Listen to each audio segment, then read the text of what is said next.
আসসালামু আলাইকুম রহমতুল্লাহ। সম্মানিত দর্শক, আপনারা ছবিতে দেখতে পাচ্ছেন বিভিন্ন খাদ্য সামগ্রীর প্যাকেট এবং সারিবদ্ধ গাড়ি দাঁড় করানো এবং অনেক আইটেম।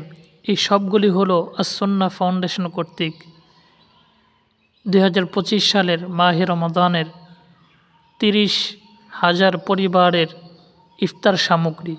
এখন পর্যন্ত আস-সুন্নাহ ফাউন্ডেশন কর্তৃক 12,000 পরিবারকে 96 টন ইফতার সামগ্রী বিতরণ করা হয়েছে এবং আস-সুন্নাহ ফাউন্ডেশনের এবারের লক্ষ্য 30,000 পরিবারকে ইফতার সামগ্রী পৌঁছে দেওয়া। এই সবগুলোর পিছনে একজন ব্যক্তির হাত, তিনি আমাদের সকলের প্রিয় শায়েখ আহমদুল্লাহ। তিনি দেশের প্রতিটা সেক্টরে অবদান রেখে যাচ্ছেন।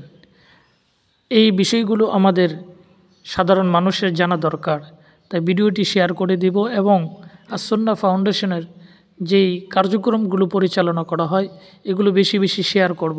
সাধারণ মানুষ, ইসলাম বিরোধী যারা, তাদের দেখা উচিত